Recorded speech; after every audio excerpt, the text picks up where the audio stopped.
Hi hello నమస్తే welcome to Bhumi's kitchen. ఈరోజు Sunday special Bhumi's కిచెన్లో చికెన్ గ్రేవీ కర్రీ ఎలా చేసుకోవాలో నేర్చుకుందాము.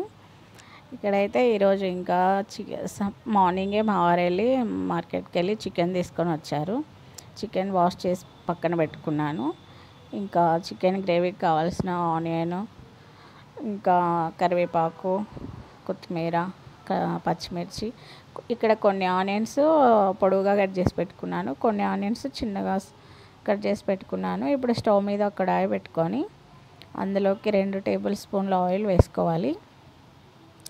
ఇది చికెన్ గ్రేవీ కోసము ప్రాసెస్ అన్నమాట.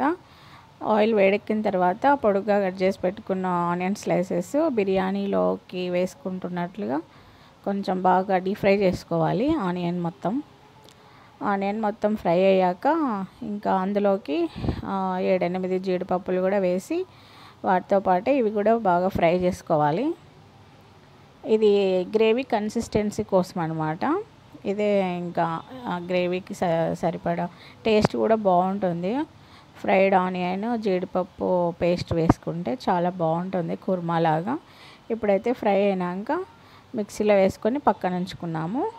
ఇంకా చికెన్ ప్రాసెస్లోకి వెళ్దాము. అదే ఆయిల్లోనే ఇంకా మసాలా దినుసులు, కట్ చేసి పెట్టుకున్న ఆనియన్స్ వేసుకొని బాగా ఫ్రై చేసుకోవాలి. ఇంకా మొత్తం బాగా ఫ్రై అయ్యాక అందులోకి 2 పచ్చిమిర్చి చీలికలు వేసుకొని కొంచెం పసుపు, ఇంకా అల్లం వెల్లుల్లి పేస్ట్ కూడా వేసుకొని బాగా ఫ్రై చేసుకున్న తర్వాత ఇంకా మామూలు నార్మల్ ప్రాసెస్ అనమాట ఇది అయితే మొత్తం.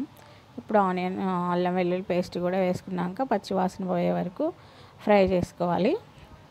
ఇప్పుడైతే చికెన్ నేను ముందుగానే తెచ్చిన వెంటనే క్లీన్ చేసి 10 నిమిషాలు బాయిల్ చేసి పెట్టుకున్నాను. అందులోకి ఉప్పు, పసుపు, ఆనియన్ వేసి కొంచెం సేపు వేడి చేసి పక్కన పెట్టాను అనమాట. ఇక్కడ ఇలా చేయడాన్ని మా రాయలసీమలో ఆగిలేసి పెట్టడం అంటారనమాట. స్మెల్ రాకుండా అట్లనే పెట్టి బయట పెడతామన్నమాట, ఫ్రిడ్జ్లో పెట్టుకోకుండా. ఇంకా మధ్యాహ్నం లంచ్ టైంలో వండాను అనమాట. ఇప్పుడు అందులోకి సన్నగా తరిపెట్టుకున్న 2 టమోటాలు కూడా వేసి బాగా దగ్గరికి అయ్యే వరకు మూత పెట్టుకొని ఉడికించుకోవాలి. తర్వాత అందులోకి మనకు సరిపడినంత కారం, ధనియా పౌడర్ కూడా వేసి బాగా మిక్స్ చేసుకోవాలి. అన్నట్లు మీ ఇంట్లో ఏం స్పెషల్? ఈరోజు సండే కదా.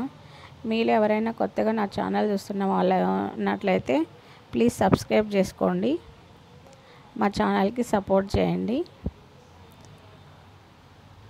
నేనైతే రాయలసీమ వంటలు, తెలంగాణ వంటలు కలిపి చేస్తుంటాను.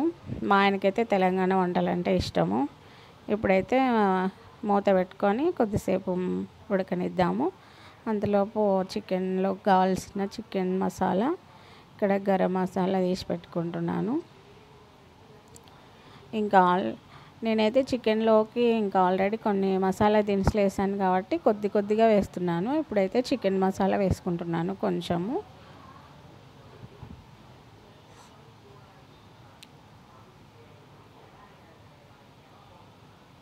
ఇప్పుడు లైట్గా గరం మసాలా కూడా ఒక పించ్ వేస్తాము. ఇప్పుడు మసాలా పౌడర్లు వేసిన తర్వాత ఇంకా సాల్ట్ సరిపడిందో లేదో చూసుకొని ఒకవేళ ఇంకా సరిపోకుంటే కొంచెం యాడ్ చేసుకోవచ్చు. నేనైతే ఆల్రెడీ వేసాను. ఇప్పుడు మూత పెట్టుకొని కొద్దిసేపు ఉడికించుకోవాలి. ఇది ఉడికేలోపు అంతలోపు చల్లారబెట్టుకున్న ఆనియన్, జీడిపప్పు మిక్సీ పట్టుకుందాము. ఇప్పుడు లాస్ట్లో ఇంకా చికెన్ 90% అయిపోయే ముందరగా దించేటప్పుడు ఈ పేస్ట్ యాడ్ చేయాలన్నమాట. ఈ పేస్ట్ యాడ్ చేస్తే గ్రేవీ చిక్కదనంతో పాటు టేస్ట్ కూడా బాగుంటుంది, జీడిపప్పు ఆనియన్ పేస్ట్ కాబట్టి. ఇప్పుడు ఈ పేస్ట్ కూడా వేసుకొని ఒక 5 మినిట్స్ మగ్గించుకోవాలి. ఇక్కడైతే నేను మిక్సీలో వాటర్ వేసి కొంచెం వేస్తున్నాను, ఆ వాటర్ కూడా. ఇంకా అయితే రైస్లోకి, చపాతీలోకి కూడా బాగుంటుంది. ఇంకా లాస్ట్లో అయితేనా ఒక హోల్ నిమ్మకాయ మొత్తము పిండుకుంటున్నాను. ఈ నిమ్మకాయ పిండడం వల్ల చికెన్ కౌసు వాసన రాకుండా ఇంకా ముక్కలు మెత్తబడుకోకుండా ఉంటాయన్నమాట. ఇంకా నిమ్మకాయ పిండుకొని ఒకసారి కలుపుకోవాలి.